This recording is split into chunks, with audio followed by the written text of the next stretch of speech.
Boa noite a todos, sejam bem-vindos a mais um direto, este dedicado ao tema que relaciona a questão da Ucrânia continuar a insistir em conduzir uma contraofensiva contra as Forças Armadas Russas e contra a presença, contra posições da Rússia que se encontram no terreno, mas eu desde já gostaria de começar por saudar a todos aqueles que forem entrando, todos aqueles que posteriormente acabarem por ver o vídeo e também todos aqueles que vão sempre de alguma forma contribuindo com os vossos comentários, também com alguns outro tipo de contributos, mas a todos vocês que estão aqui presentes e que estão sempre aqui disponíveis para conseguir acompanhar esta análise e estas informações que vão sendo passadas sempre neste meu canal. Eu agradeço a todos aqueles que têm feito o canal crescer, comunico ainda que agora já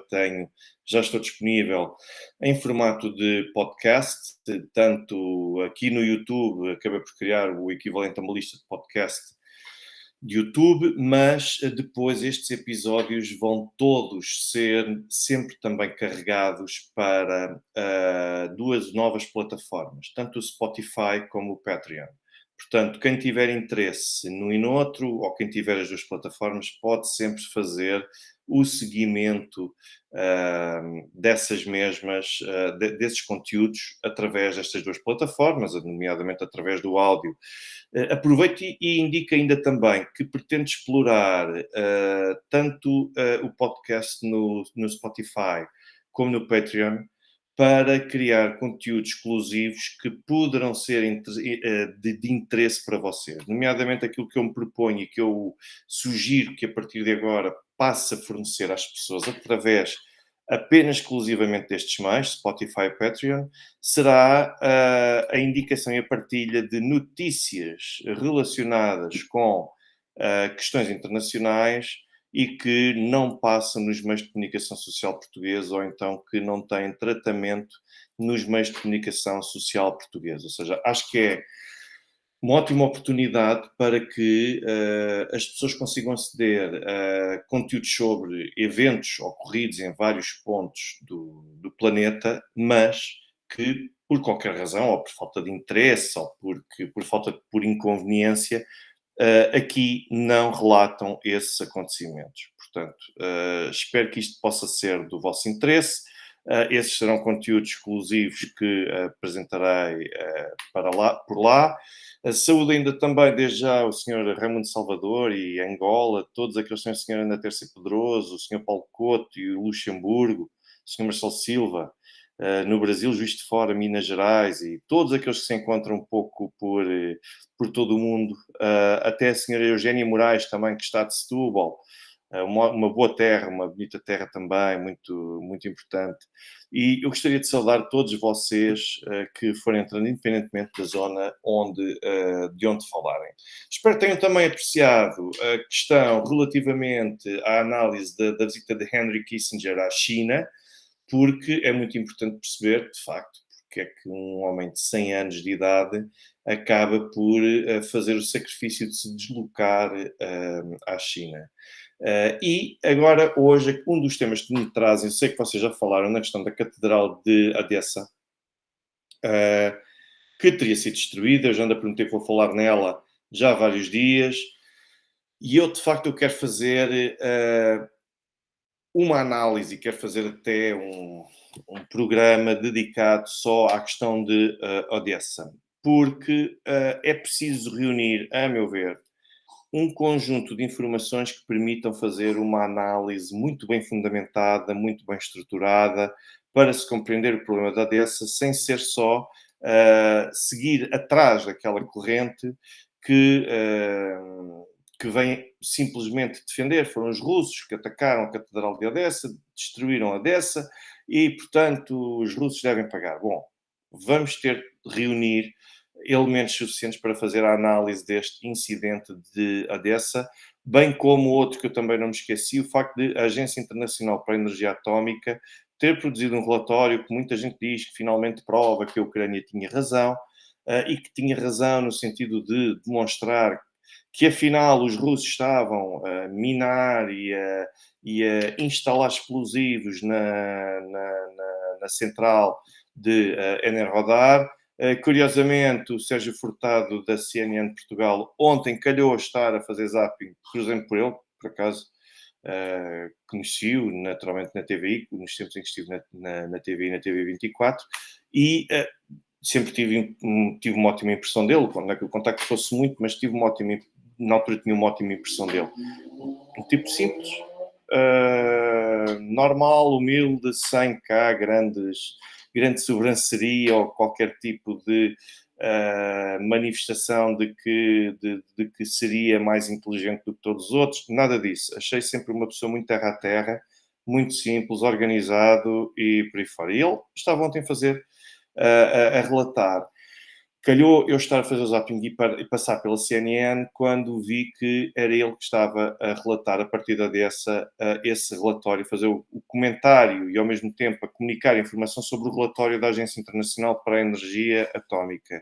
E eu posso dizer, vejam, assistam a esta peça, porque o Sérgio Furtado fez, a meu ver, um excelente trabalho, que foi não tomar partido, não entrar nos discursos inflamados, quer a favor de um lado ou a favor do outro, não estar a omitir informação, estar a partilhar. A senhora Emma Smith está aqui a dizer que o Sérgio Furtado neste momento relata notícias falsas em direto e nas suas análises posteriores. Bom, eu estou apenas a referir-me àquilo de ontem que eu tive a oportunidade de assistir. Portanto, eu não assisto com regularidade, como sabem, eu não vejo televisão portuguesa, não vejo canais de informação portugueses, acho que não tenho interesse nisso, mas fazendo o zapping, parei, vi que ele estava lá e eu, bom, deixa cá ver qual é o ponto de situação que ele vai que ele vai aqui falar.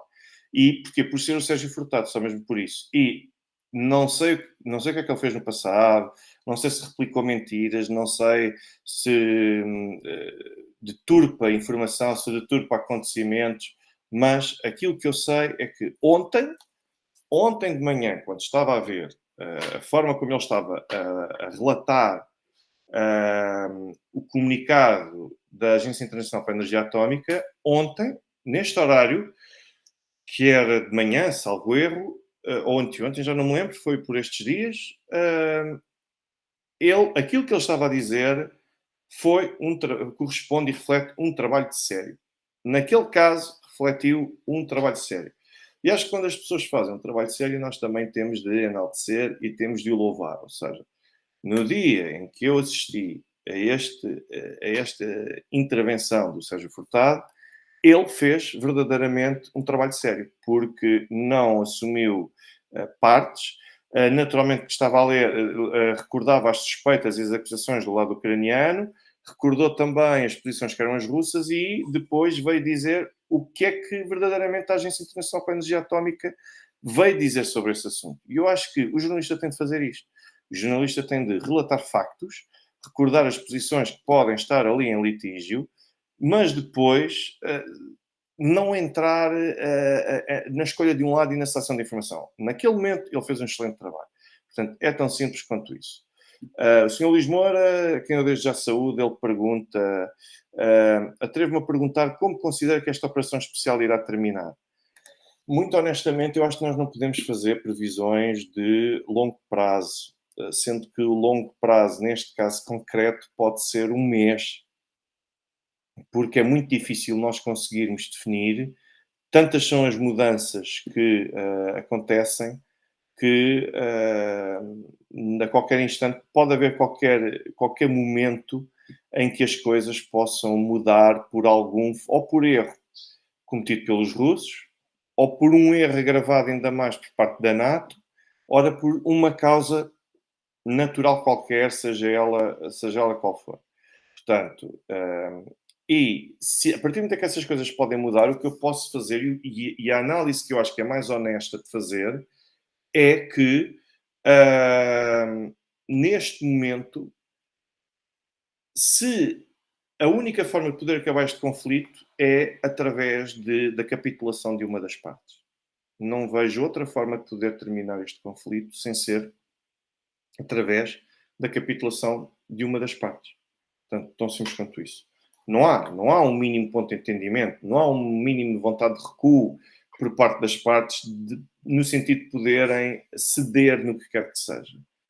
E depois não só, e depois ainda bem eu vou aproveitar esta questão para entrar no tema de hoje, porque quando nós vemos depois as coisas que vão acontecendo no terreno, nós percebemos que a estratégia, por exemplo, do lado da NATO continua a ser o de investir todos os ucranianos na linha da frente para combater até o último ucraniano. E é uma situação confortável para a NATO, porque não é um país NATO que está diretamente a perder a população, que está numa crise demográfica tremenda e absurda, que compromete e que cada vez mais reduz a possibilidade de poder ter um futuro enquanto país, enquanto nação, independentemente das fronteiras que tiver, mas em termos sociais e populacionais, arrisca-se a não ter futuro, a não ser um Estado ou um país viável.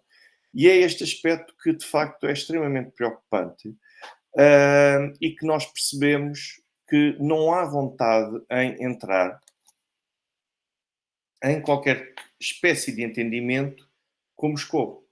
E essa vontade deveria haver. E quando nós olhamos para o terreno, por exemplo, como eu digo, escrevi aqui na descrição do direto de hoje, quando eu vejo Anthony Blinken dizer na passada segunda-feira que os ucranianos recuperaram 50% do território que foi ocupado pelos russos, isto não é a maior falácia, isto é uma das maiores ilusões, desonestidades e faltas de noção que pode haver. Porque eu já eu não estou a falar de 50 metros, eu não estou a falar de 50 quilómetros, estou a falar de 50% do território. Os ucranianos, neste momento, a Rússia, o território que neste momento tem em sua posse, é aquilo que antes de 24 de fevereiro de 2022 era mais ou menos, correspondia a mais ou menos perto de 20% do território ucraniano. Se os ucranianos tivessem recuperado 50% desse território, significa que neste momento a Rússia estaria sob controle de menos de 10% desse território.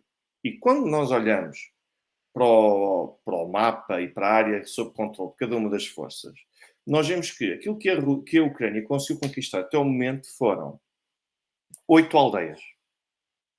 Podemos falar em não sei quantos quilómetros quadrados, certo, mas numa frente com mais de 1000 quilómetros, atenção, uma frente com mais de 1000 quilómetros, ou seja, uma frente que vai muito mais além, mas muito mais além do que aquilo que é, por exemplo, o caminho da Estrada Nacional 2, ligar Faro a Chaves não chega sequer, salvo erro, a 800 quilómetros. Portanto, isto é para terem uma noção, acho que são 790, mais coisa, menos coisa.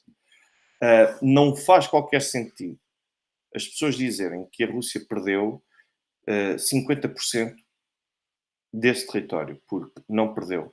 Aliás, se formos avaliar em termos percentuais o que é que foi verdadeiramente recuperado pela Ucrânia, o mais provável é nós posicionarmos em torno dos 0, qualquer coisa, 1%, se tanto, e foi perda no sentido de, não no sentido de conquista e de consolidação pelo lado ucraniano, mas perda no sentido de os russos tiveram de largar o controle efetivo e total sobre uma determinada área e recuar, mas aquela área ainda não pertence novamente a ninguém, não há ninguém que consiga reivindicar o controle sobre aquele território. E quando eu vejo Anthony Blinken dizer isto, e depois hoje ouço John Kirby, também, da Casa Branca, a dizer que estão muito desapontados com a forma como a contraofensiva ucraniana está a trazer resultados no terreno, porque são resultados extremamente lentos. Bom, acho que alguém deveria confrontar, de facto, estas duas posições para tentar perceber, afinal, o que é que se passa com este tipo de informação, porque parece que temos dois tipos de personalidades distintas. Parece que assistimos a uma certa bipolaridade dos Estados Unidos e que, a meu ver, até é uma bipolaridade intencional, porque, por um lado, não se pretende desmotivar, sobretudo do lado ucraniano e também os parceiros ocidentais. Por outro lado, há um reconhecimento, ainda que tímido, ainda que ténue, de que afinal as coisas não estão a correr como planeado. E nós supostamente já estamos na segunda fase da alegada segunda fase da contraofensiva, sendo que ainda os Estados Unidos disseram que agora é que vai ser o verdadeiro impulso que vai ser dado pelos ucranianos. Portanto, continuamos aqui neste registro. Já ouvimos falar, inclusivamente, de na zona de Zaparódia, em que se diz que estão a ser feitos avanços, e depois aquilo que eu vos posso dizer é que na manhã de hoje, por exemplo, o exército russo conseguiu repelir com sucesso um ataque tremendo, avassalador por parte das Forças Armadas da Ucrânia em direção a Arechiv, e em que mais foram conduzidos, eu estou a tentar ver aqui os dados todos, porque foram utilizadas 100 unidades de equipamento militar. Portanto, a infantaria, a artilharia foi em força, a infantaria foi em força, e a infantaria tentou carregar em força nesta frente, junto à Arehovskoye, e na prática aquilo que aconteceu foi que o balanço final que foi feito foi de a destruição de 22 tanques, 10 veículos de combate de infantaria e a morte de mais de 100 militares ucranianos. Isto foi um ataque em maciço, portanto, sem sombra de dúvida, conduzido com a força correspondente a 3 batalhões reforçados com tanques do lado ucraniano.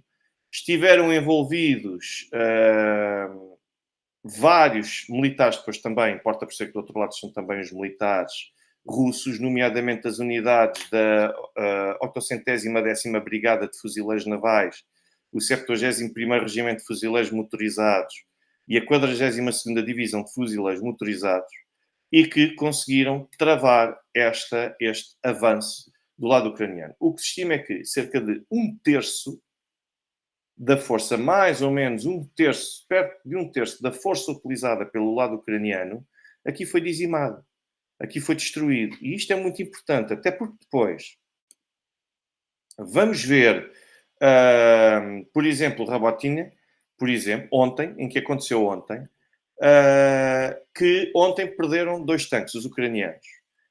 Hoje de manhã continuaram outra vez a apostar e acontecer, e o saldo foi basicamente este que eu aqui vos disse.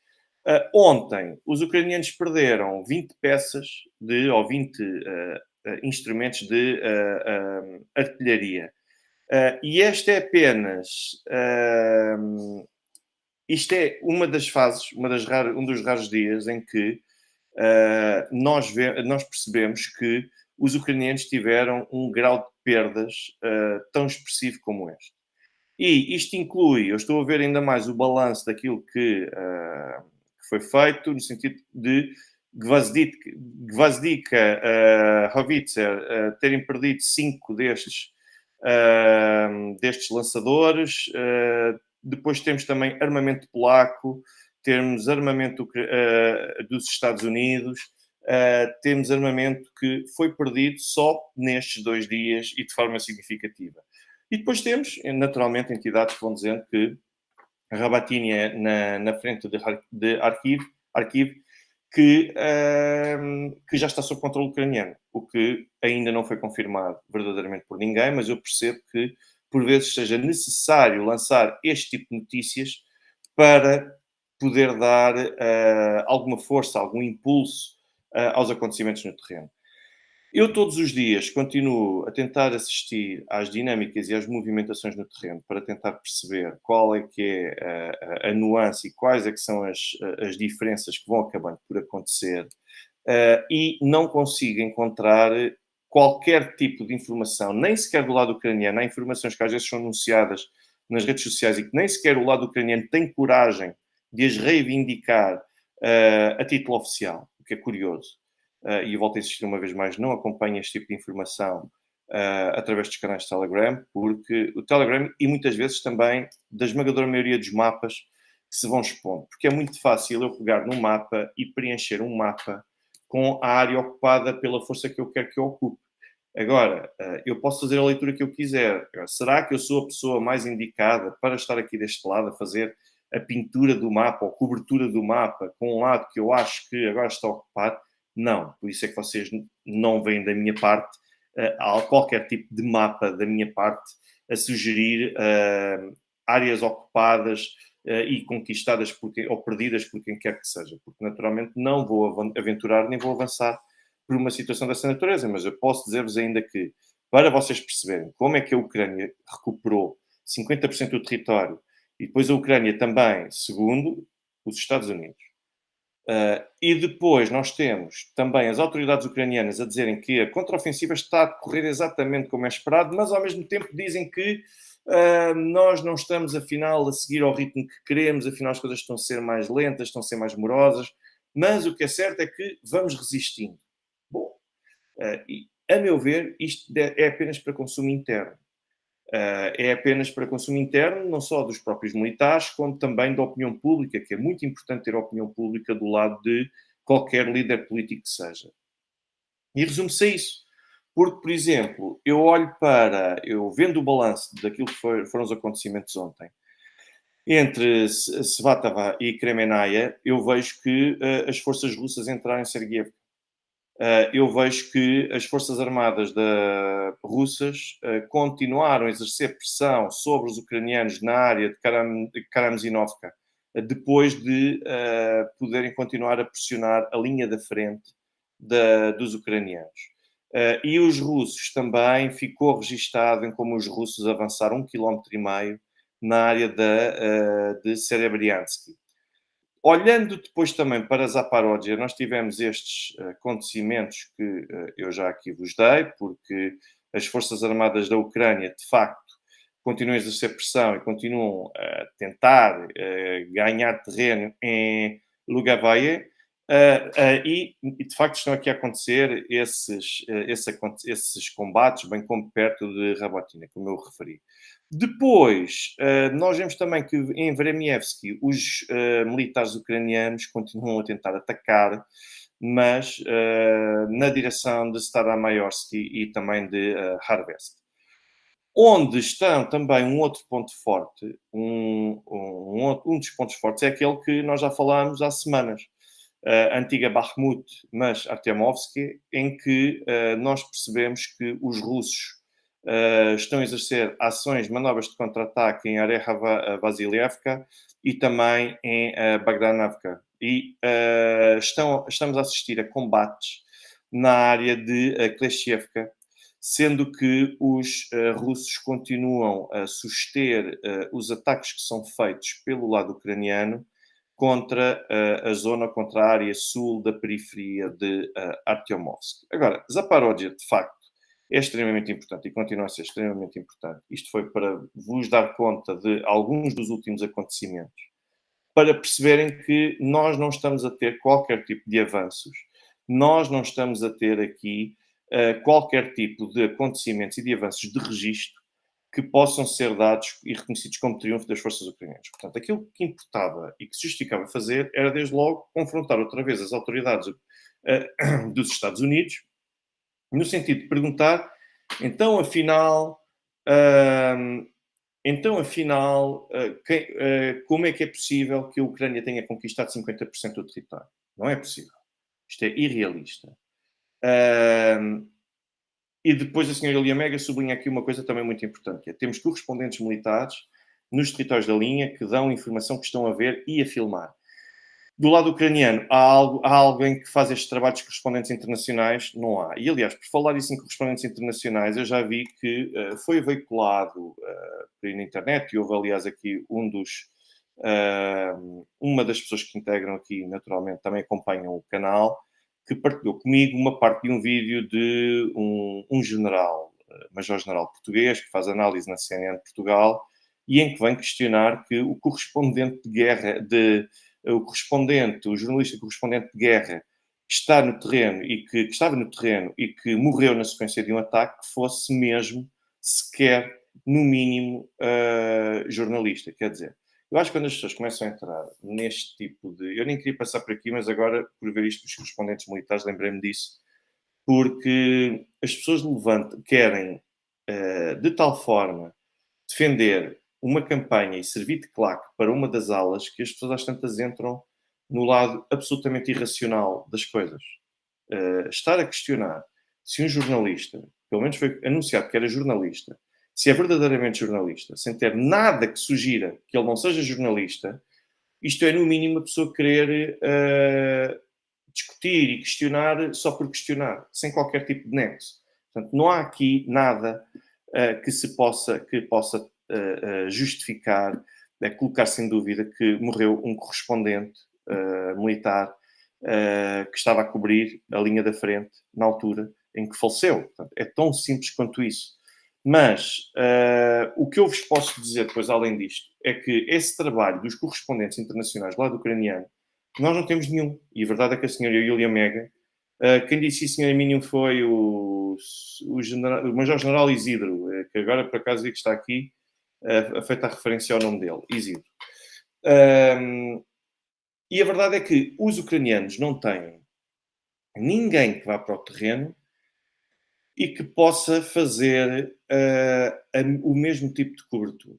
Aquilo que acontece são comunicadas e reportadas determinadas situações no terreno e a partir daí as redes sociais ucranianas, o poder político, mesmo todos aqueles que são mais próximos do lado ucraniano, utilizam isso para fazer determinadas campanhas, incluindo as redes sociais, porque é através das redes sociais que também se chega à opinião pública. E como forma de tentar motivar também os militares que estão no terreno. Agora, por falar em motivação de militares, eu não sei se vocês viram a última peça, uma das últimas peças do The New York Times, em que o The New York Times vem dizer, eu estava a ver se conseguia localizar aqui essa peça, porque o The New York Times veio dizer que os ucranianos, no lado ucraniano, os soldados estão a enlouquecer com o facto de verem que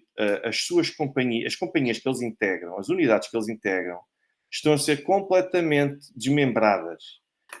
E o facto de estarem a ser completamente desmembradas fá-los acreditar que mais tarde ou mais cedo chegará a vez deles.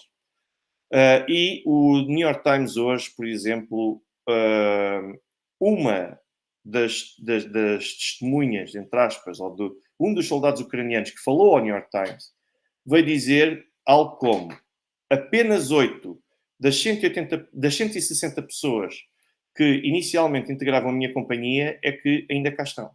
Portanto, e a pessoa começa a ver isto, e eu acredito que seja natural, não basta o contexto de conflito armado, mas que seja o suficiente para afetar a capacidade e a condição mental e anímica de qualquer pessoa que veja que em 160 só sobram 8 e este é apenas um dos muitos testemunhos. E a verdade é que este comportamento que está a conduzir, diz o New York Times, que está a conduzi-los à loucura porque os soldados ucranianos estão a enlouquecer e estão a sofrer ataques de pânico durante qualquer bombardeamento, não sabendo sequer o que é que lhes poderá acontecer e se aqueles poderão ser os últimos segundos de vida. Nós olhamos que o New York Times até relata que este tipo de comportamento nos soldados ucranianos manifesta-se muito mais nas zonas de Limansky e Kupiansk. Kupiansk, aliás, como também continuam a dizer, que, tal como a Avdiivka, que os ucranianos continuam a recuperar e a conquistar todas estas zonas, que é absolutamente falso. E a verdade é que o sentimento em Limansky e em Kupiansk, relata também o New York Times, é de que estão constantemente debaixo de fogo, estão sempre a ser atacados, sempre, sempre, sempre. E isto, naturalmente, é o suficiente para deixar as pessoas desorientadas. Volto a insistir que nós continuamos a falar de pessoas, muitas delas que estão ali contrariadas, muitas delas foram obrigadas, muitas delas estão sob coação, porque têm os grupos e os mais nacionalistas e neonazis a garantir que eles não saem nem conseguem fugir. E depois reparem, por exemplo, aquilo que se diz que a Ucrânia não só dispara menos munições do que a Rússia, numa razão de, por cada munição disparada pela Ucrânia, há pelo menos 3 munições russas. E depois, antes do início de cada ataque, os militares russos conduzem aquilo que se chama de preparação da artilharia na área, e que consiste em disparar vários mísseis, e não só explosivos, que destruam as fortificações e também que destruam os abrigos e os locais onde eles se encontram, os ucranianos escondidos. E depois há quem diga, por isso disse o comandante da 100ª Brigada da Defesa Territorial da Ucrânia, o seguinte: eles atacam-nos constantemente, procuram um ponto fraco e depois atacam. Às vezes eles atiram sem parar, dias a fio. Portanto, e é num contexto destes que sobrevive muito pouca gente. E sobrevivendo muito pouca gente, os poucos que sobram entram num registro ainda mais tenso, ainda mais apreensivo, e é natural que depois estas coisas continuem a acontecer. E é por isso que, ainda há pouco, os russos relataram que na noite de hoje, já na noite de hoje, que 7 soldados das Forças Armadas da Ucrânia tiveram de ser, eles utilizam a expressão pescados, mas não foram pescados, portanto foram resgatados no rio Dnieper. E então, porquê? Porque eles decidiram fugir do local onde se encontrava a sua unidade, sem armas, e foram tentar nadar e a tentar atravessar o rio até chegarem ao exército russo. E, segundo a divisão do Dnieper da, do terreno, quando nós olhamos para isso, a divisão do rio, nós percebemos que os ucranianos conseguiram nadar até chegarem a uma ilha que fica localizada no meio do rio, e foi através de lá que eles foram retirados e que foram resgatados pelos soldados russos, portanto apresentaram, manifestaram a sua manifestação de quererem render-se. E, portanto, a verdade é que há vários que dizem que outros, neste mesmo tipo de situação, há vários outros que estão a sentir-se numa posição de desconforto tal e de pressão física e psicológica tal que a única coisa que pretendem fazer é render-se, é desistir, porque não pretendem continuar a combater contra a Rússia. Portanto, este é o ponto de situação que nós temos neste momento e que está a acontecer relativamente às Forças Armadas da Ucrânia. Pois, há pessoas que me vêm dizer que a Ucrânia, afinal, isto está a correr como planeado, é lento, mas é assim mesmo, tem de ser. Quer dizer, quem é que consegue acreditar num ponto de situação destes, quando há derrotas copiosas da Ucrânia no terreno em toda a linha? A Ucrânia pode até ganhar vantagem em locais pontuais, mas depois, a partir daí, não conseguem fazer rigorosamente mais nada. Portanto, quando nós vemos este tipo de acontecimentos, nós conseguimos facilmente concluir que Anthony Blinken está a mentir, que Zelensky, quando diz que as coisas estão a decorrer, embora um ritmo lento como planeado, está a mentir. Na União Europeia e na restante NATO, quem disser que as coisas estão a acontecer como seria expectável, também está a mentir. E como se não bastasse, nós tivemos hoje um relatório de informações militares que foi tornado público pelo Bild, o jornal Bild da Alemanha, em que se vem reconhecer que, afinal, as coisas estão a correr tão bem, tão bem, tão bem, e afinal, temos os alemães a reconhecerem que os acontecimentos que nós estamos a ter no terreno, o insucesso ucraniano no terreno, eu repito, o insucesso, o fracasso da contraofensiva ucraniana no terreno, deve-se não ao facto de a Rússia ser superior, ou de a Rússia ser melhor, ou de a Rússia estar a conseguir fazer aquilo que realmente sabe. Mas, apesar de todo este investimento que está a ser feito pelos países da NATO e pela União Europeia na Ucrânia, não é isso que está em causa. O que está em causa é que está tudo a ser bem feito, excepto que os ucranianos não estão a seguir o plano, não estão a seguir aquilo que lhes foi transmitido. Os ucranianos não estão a fazer aquilo para o qual foram treinados, porque eles até foram bem treinados, eles até estão devidamente equipados, têm problemas sim, mas é por causa dos próprios ucranianos que não estão a seguir com aquilo que era esperado que eles fizessem, que está a acontecer este fracasso. E perante isto eu pergunto, então afinal nós estamos a ter sucesso, nós estamos a ter a Ucrânia a conquistar território, o que é que afinal está aqui a acontecer? Bom, ninguém consegue verdadeiramente dar-nos essa explicação, aliás. Tanto assim é que, perante a notícia do Bild, apareceram logo os militares do Reino Unido a dizerem, e responsáveis militares do Reino Unido a dizer isto não faz qualquer sentido, estas críticas dos alemães, é arrogância alemã, os alemães é que acham que isto deveria ser suficiente para resolver o assunto rapidamente, mas afinal não. Bom, é assim, a verdade é que estes soldados foram treinados, mas já parece que já nos... E houve equipamento que foi fornecido, mas a verdade é que já parece que começamos aqui a encontrar todo o tipo de desculpas, até que agora a culpa afinal é dos ucranianos. A culpa é dos ucranianos por estarem a resistir, de facto a culpa é dos ucranianos por estarem a resistir, por estarem a combater algo que não lhes vai trazer, difícil, é improvável que possa vir a trazer algum tipo de resultado prático e útil e que inverta este tipo de situação, se as coisas se mantiverem assim, é improvável que isso possa vir a acontecer. E então agora, para quem é que vamos apontar as culpas? Não é para nós NATO, não é para nós Alemanha, não é para nós União Europeia. Olha, são os ucranianos. Os ucranianos é que não estão a fazer aquilo que nós lhes ensinamos. Os ucranianos é que não estão a seguir o plano, nem estão a utilizar o armamento como nós lhes dissemos para fazer, porque as coisas até estavam bem planeadas. É este o ponto de ridículo a que nós aqui chegamos. E depois, entretanto, houve mais uma notícia também, que não digo que não é de última hora, mas é que já tem aqui algum tempinho, mas que é recente, muito recente, e que nos vem dizer que um conjunto de explosões que aconteceram na região de Khmelnytsky, na Ucrânia, vem dizer-nos que os mísseis russos atacaram a base aérea onde estavam localizados Su-24 e sob controle da Ucrânia, e que estavam equipados, adaptados para poderem estar equipados para ataques com mísseis de Storm Shadow.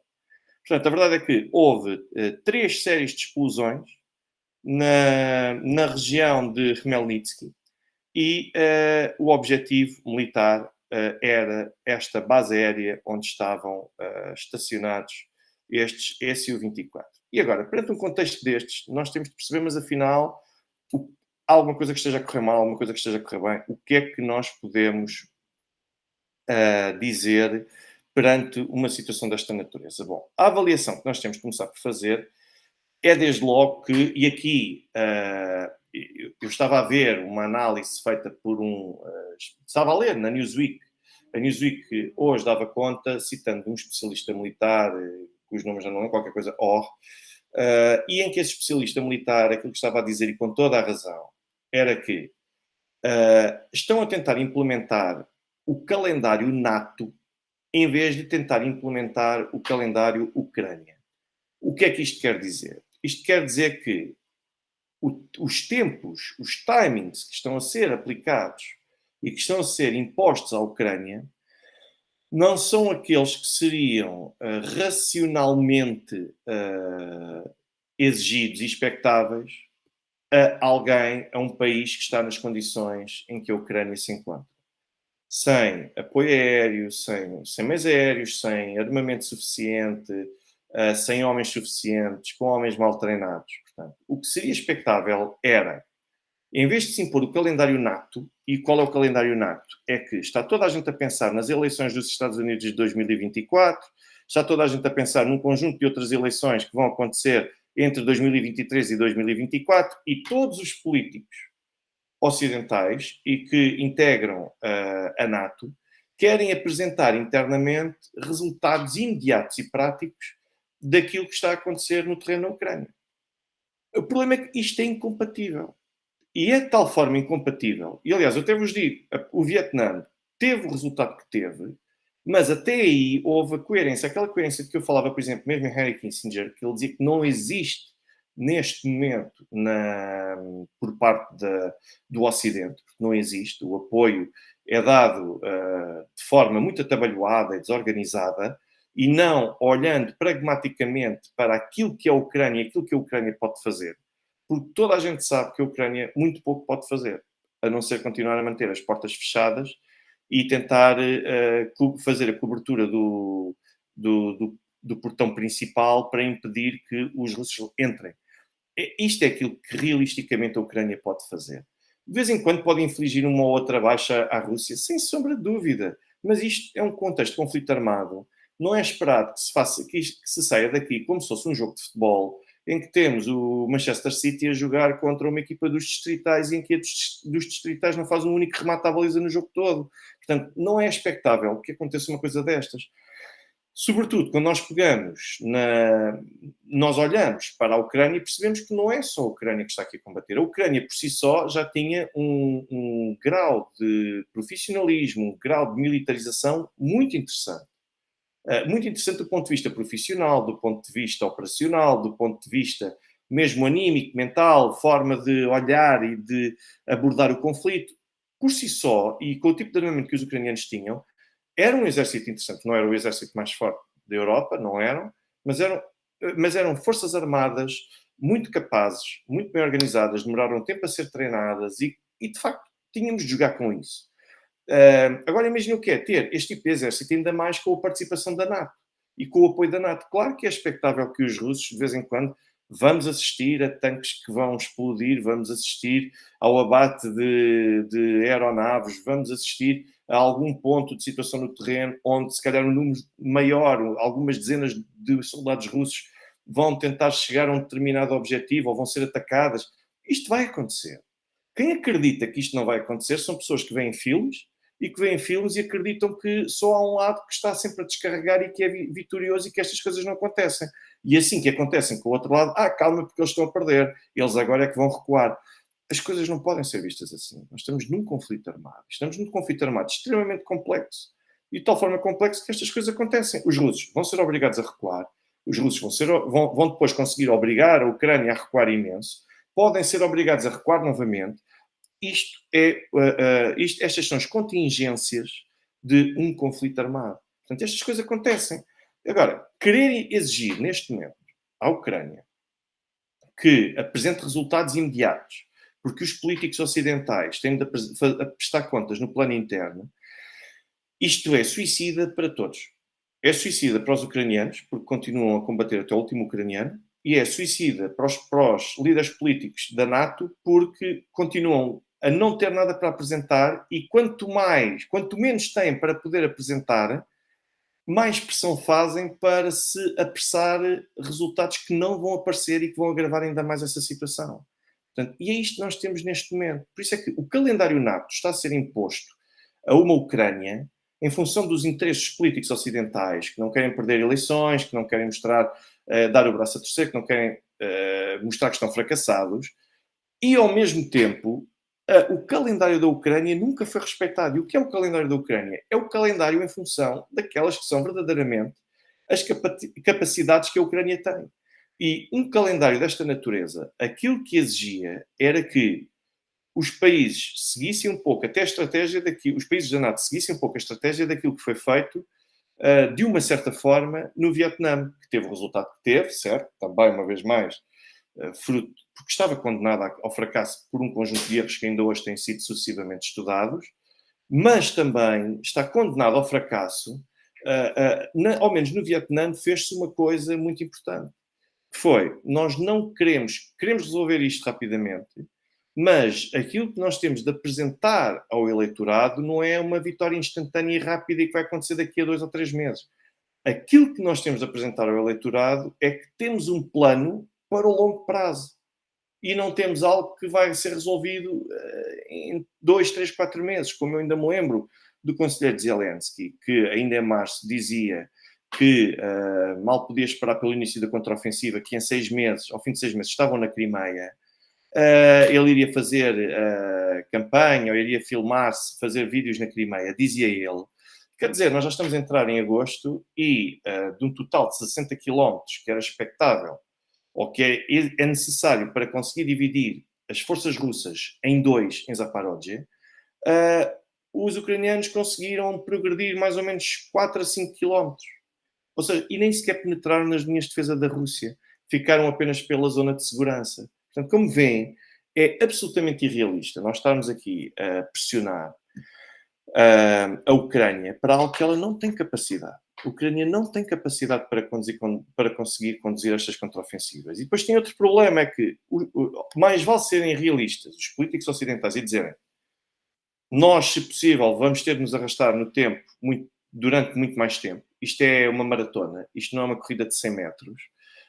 Ou se diz uma coisa destas, ou então se assume que o resultado vai ser imediato e que vai ser instantâneo, então agora vão ter de assumir as responsabilidades, que é uma vergonha ainda maior poderem confrontar o seu eleitorado com a falta de resultados.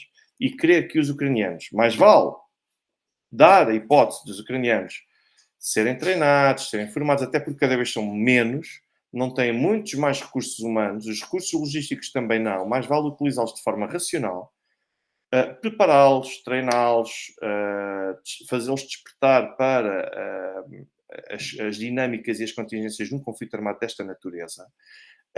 E isso só se faz com o tempo. Agora, há aqui outro problema, é que não é só a Ucrânia que tem tempo e que com o tempo vai formar novos militares e vai produzir novos equipamentos.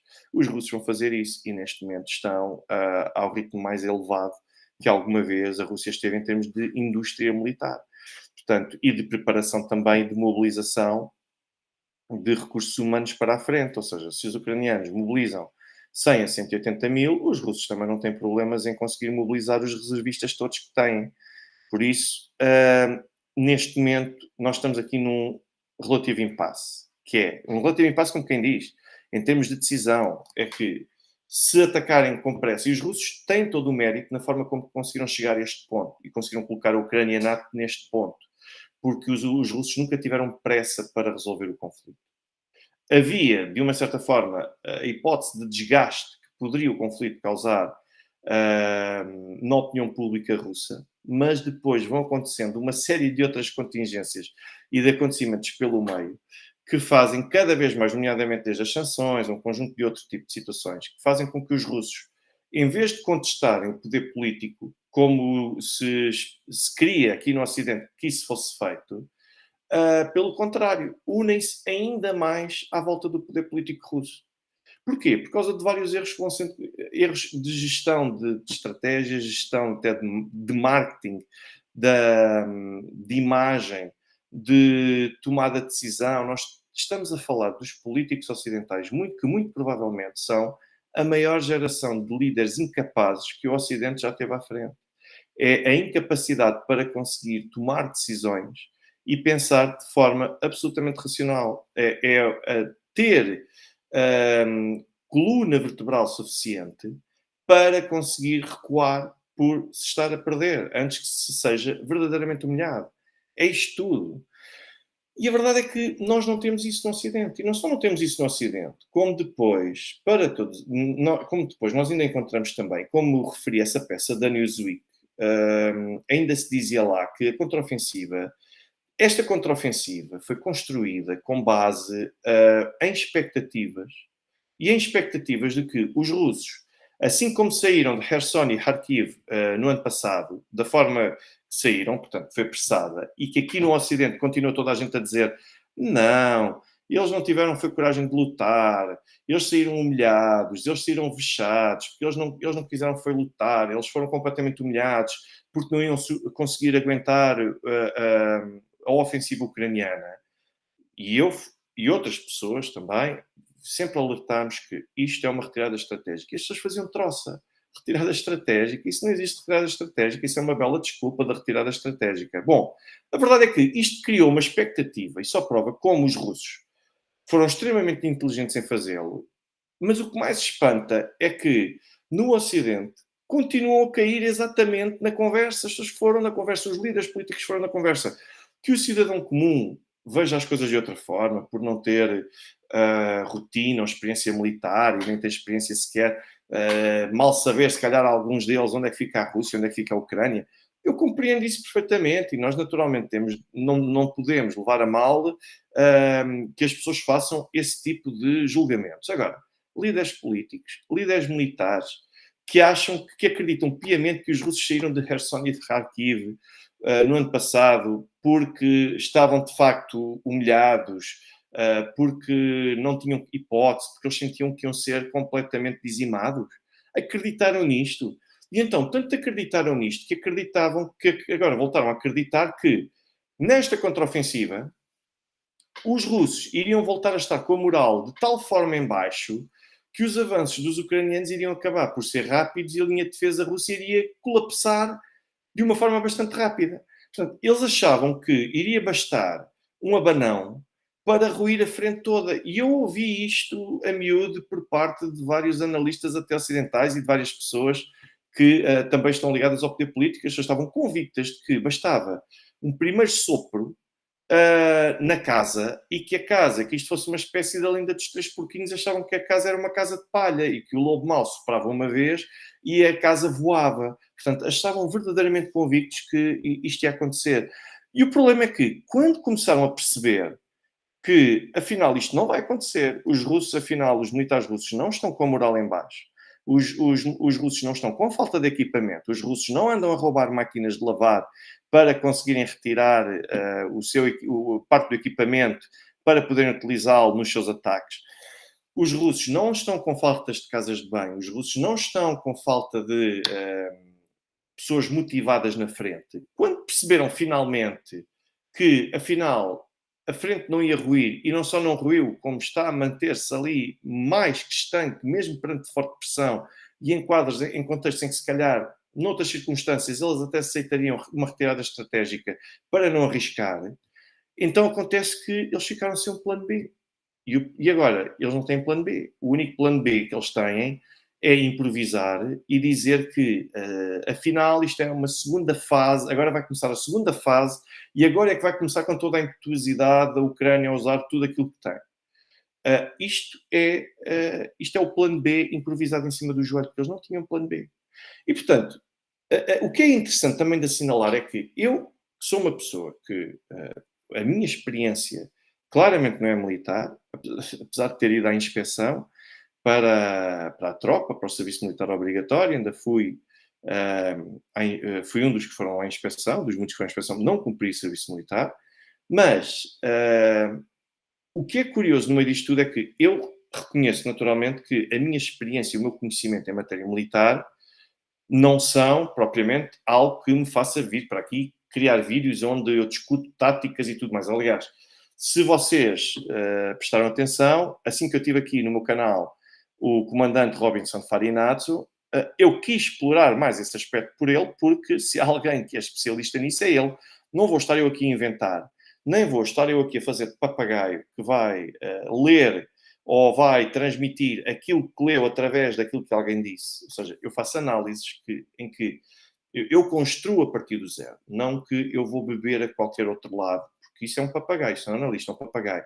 Mas podia vir aqui, se calhar debitava algumas coisas do ponto de vista tático-militar, e muita gente, salvo aqueles que têm conhecimento verdadeiro de todos estes aspectos em matéria técnica, não ficariam nada satisfeitos.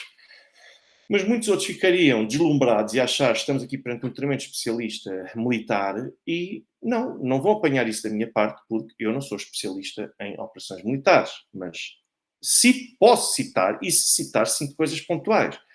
E algo que eu gostaria de citar pontualmente é as críticas que foram feitas, incluindo por este analista militar que falou à Newsweek e que veio criticar também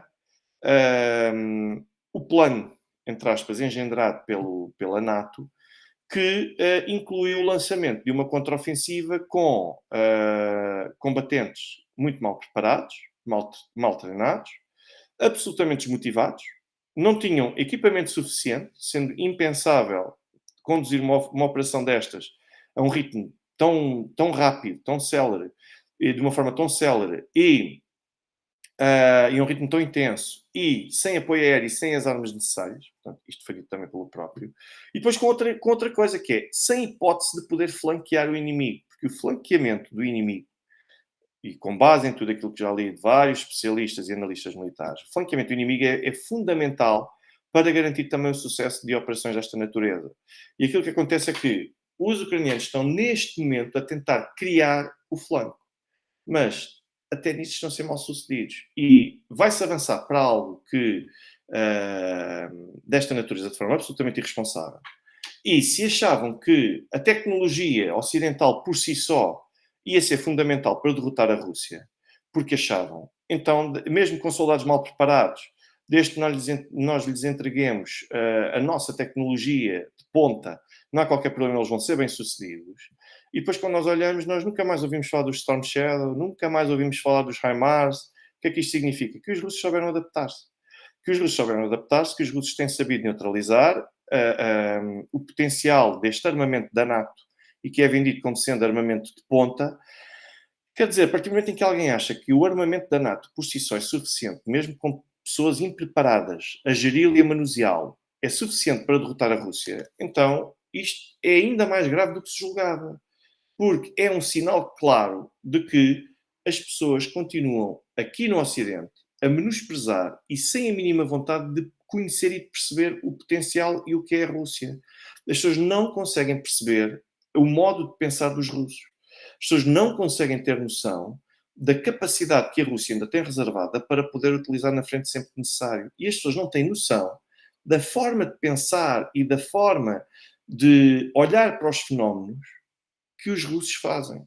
E é isso que é aflitivo, porque com tanto analista, tanto especialista, tanto líder militar, tanto crítico, tanto estratega, que nós temos aqui no Ocidente, e as pessoas continuam a apresentar, a escrever realidades e a desenhar realidades que são realidades puramente virtuais e que são realidades que nós queremos que sejam o reflexo das nossas expectativas.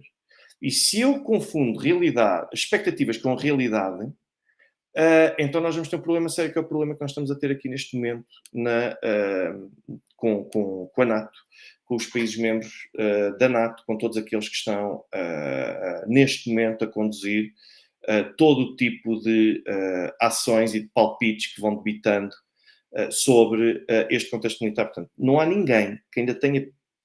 Eu acho que eu vejo que o reflexo disto é que os russos, aqui pensa-se que os russos não têm aquele potencial todo que dizem que têm. Aliás, eu notei isso das vezes que discuti, debati este tipo de assuntos na SIC Notícias, eu via que quem estava comigo verdadeiramente estava a olhar para mim como se eu fosse um alucinado que acredita numa realidade paralela, quando na verdade o verdadeiro chalupa é quem está do outro lado a dizer que os russos não têm o potencial que eu estava a dizer que tinham. E é um potencial incalculável. A Rússia ainda não colocou a carne toda no assador, por assim dizer. Portanto, e depois eu vejo este conjunto de chalupas que vêm a questionar a Rússia, que não percebem a forma de pensar dos russos, continuam a olhar para os russos como se fosse um povo ainda primitivo, como se tivesse uma forma muito básica e previsível de pensar.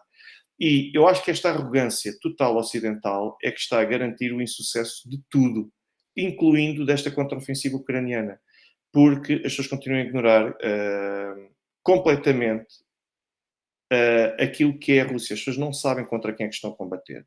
As pessoas não sabem, não sabem quem é o seu inimigo e não estão interessadas em conhecê-la ou em assumir a realidade daquilo que verdadeiramente é esse adversário que estão a combater. E enquanto assim for, enquanto as pessoas continuarem em negação e a recusar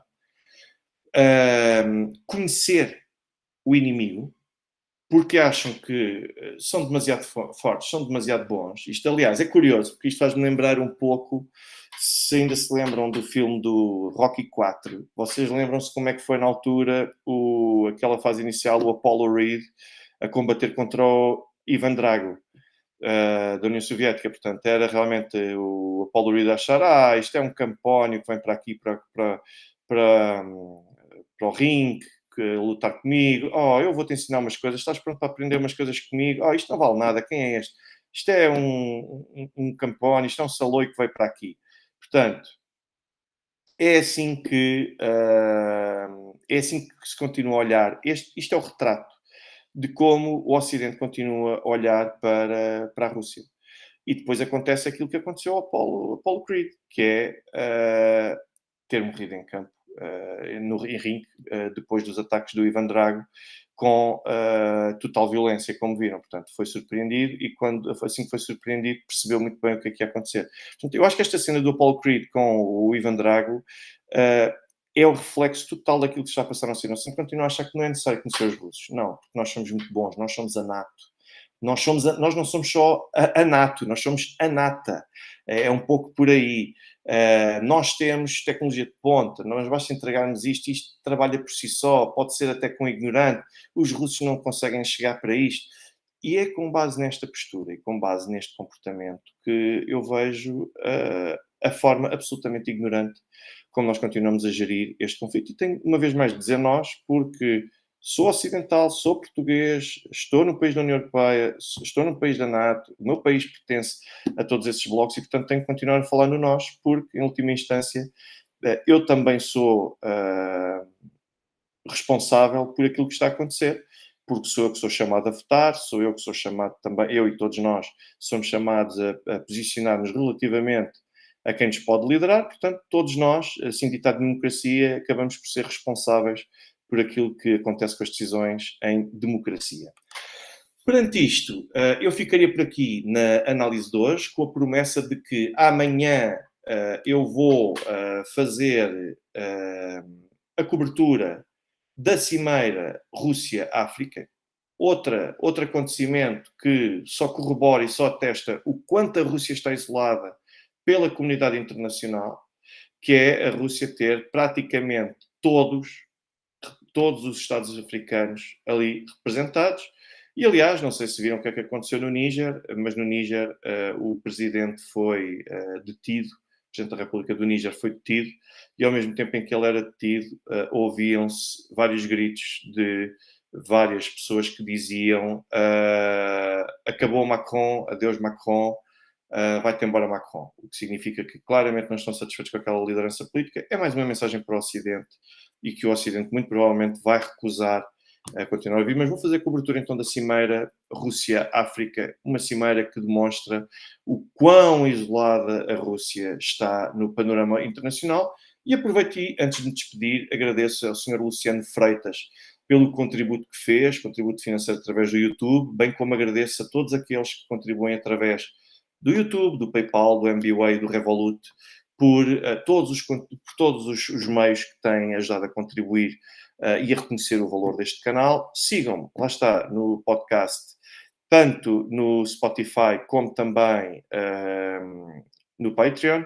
Sigam-me nas outras plataformas, Telegram, Twitter, portanto, podem continuar a acompanhar-me por aí e eu posso desde já anunciar-vos que vocês vão ter novidades para breve relativamente a novos projetos que vou continuar a abraçar. Portanto, amanhã, não se esqueçam, aqui estarei presente uma vez mais para fazer a cobertura da Cimeira Rússia-África. Desde já, desejo-vos uma ótima noite e até amanhã.